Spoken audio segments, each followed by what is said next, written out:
Good morning students. Welcome to IP class. Today you are going to learn the insert statement. The insert command belongs to DML category. So this is DML command. Insert statement of SQL is used to insert, add or append one or more new rows in the table. The horizontal line of cells, one horizontal line of cells is called the row. Row is also called tuple. So there are two rows in this table. So we are not counting the header row. And what is the row? Row is the collection of cells, horizontal collection of cells. And a column is the vertical collection of cells. Now what is cell? So cell is the intersection of row and column is the cell. So for example, this is cell. So one row contains many cells horizontally. Now there are two ways of using insert into statement for inserting the rows. If you are adding records in the table, means you are changing the cardinality of the table, increasing the cardinality of the table. The total number of rows. First one, only values. So this is very common type of method or process that we all are using it very frequently. The default type of process. So the general syntax: insert into table name values, then we specify the values. It works with the default column order and default number of values. So what is default column order and default number of values?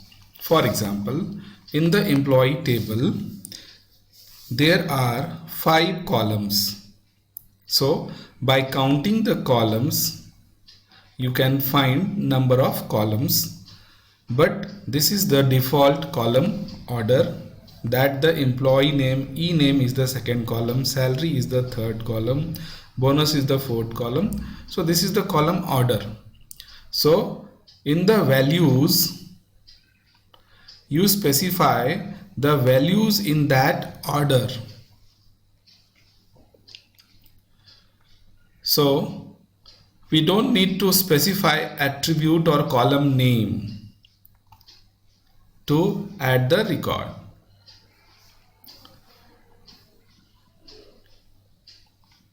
Now you need to keep some important points in your mind while storing the records. First point, string data type and date data type.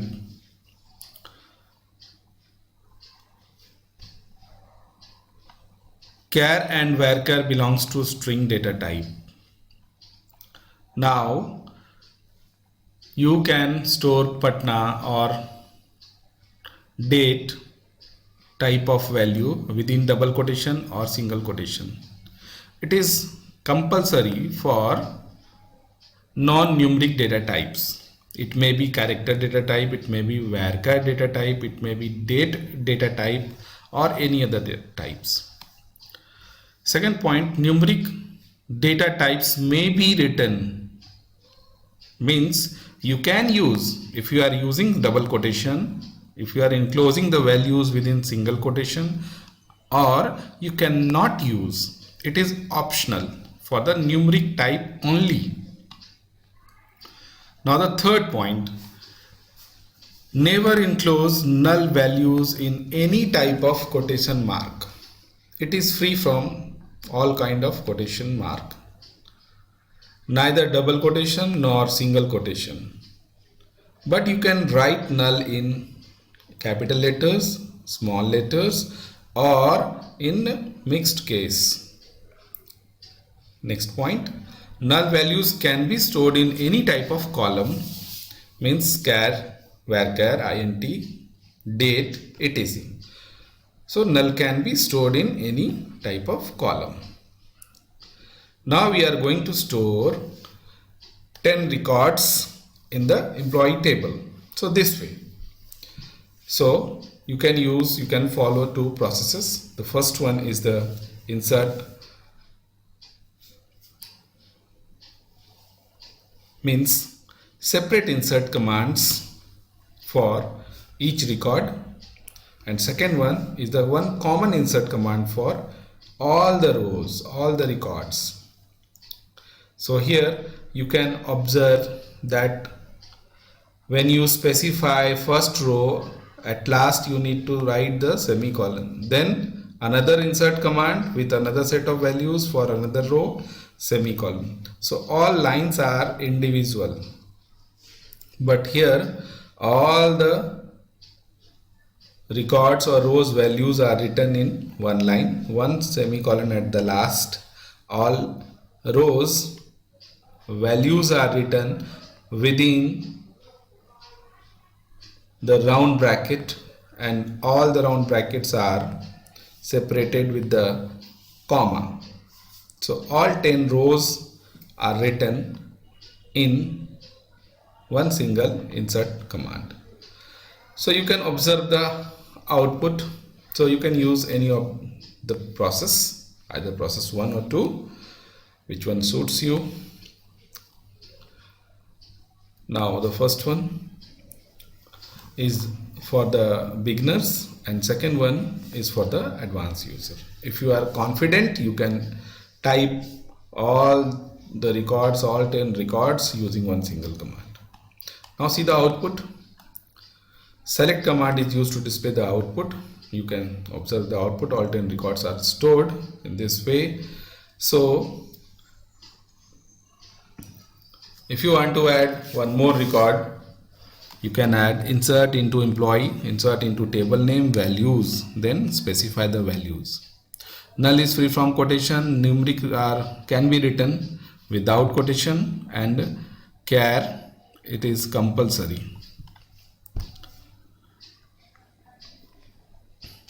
Now here you can observe that newly added record are placed at last, means after all the rows. The second one is the column name and values both, means here in the insert command you have to specify column names and values both. In the second method we use this syntax, insert into, then table name, and thereafter specify the columns for which you want to add the values. If you write 3 columns here, then corresponding with 3 values should be placed in the values. Here value 1 will store in the specified column 1, value 2 will store in specified column 2, and so on. The columns for which the values are not provided or unknown values are filled by null value or the default value set in the table.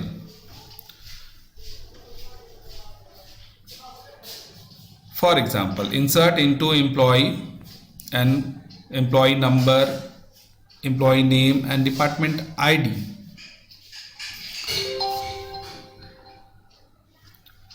Then along with the values you specify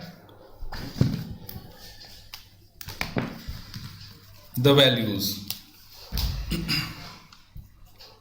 You can see the output. So when you run this command, you can observe the output, insert into employee. Here you can observe the null values. So data are placed in employee number, name, department ID only. So it stores D02 in department ID by skipping salary column and bonus column. here in this command we are not specifying values for salary and bonus column. So by default null values are placed automatically.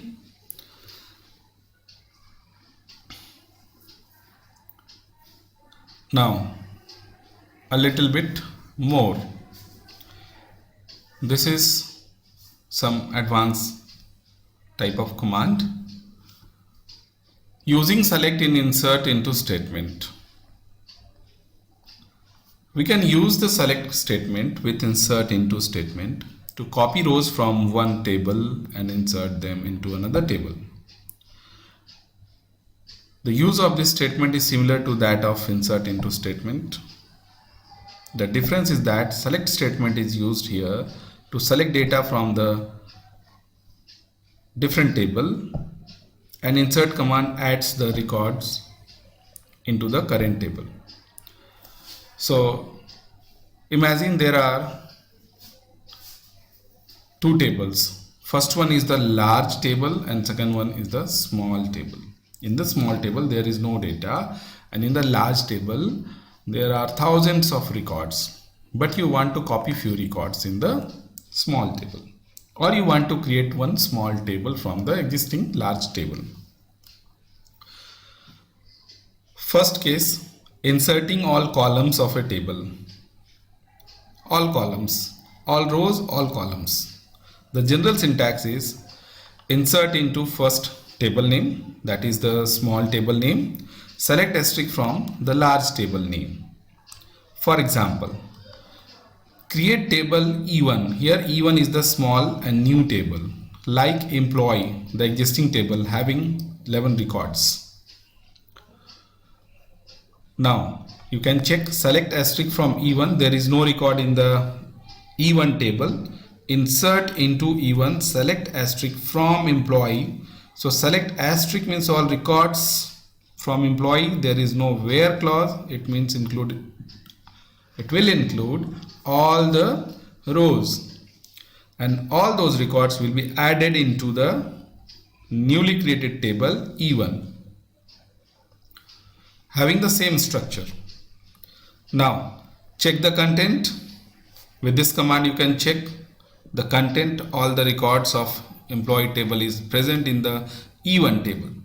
Now second case, inserting specific column of a table. Specific column means selected column, not all the columns. In earlier case, all 5 columns are added in the E1 table. All 5 columns data are copied. But in this case, you don't want to copy all the columns. You want to bring data for few columns only. So the general syntax, insert into table name, then specify the columns for which you want to bring the data. Select all those columns from the second table name. For example, create table E2, table name, small table name, E2 like employee. Now check the data. With this command, check the data. Table is empty. Now copy data, insert into E2 employee number and employee name you want to copy. Select imp number ename from employee. Very easily you can observe that salary, bonus and department ID is having null values. You are not copying it from the employee table. So these two columns, employee number and ename, comes from the employee table, and rest of the columns will have the null value. Now the next case, the third type of case may be copying specific rows. Specific rows means selected rows, not all the records. The selected record you want to bring. In this case, insert into table name, select asterisk from table to where condition. The new thing is the where condition. So according to this condition, record will be copied into new table. For example, create table E3 like employee. Okay, so table created, table is empty. Now you copy records insert into E3, select asterisk. Asterisk means all columns. Asterisk means all columns from employee where salary greater than 40,000. So it will copy, it will select only those records having the salary greater than 40,000. So in the output, you can observe the salary column. See the salary column. So it will copy, it will store only those records. So thank you, students. So do the assignment, and if you are having any doubt, so please write. Thank you.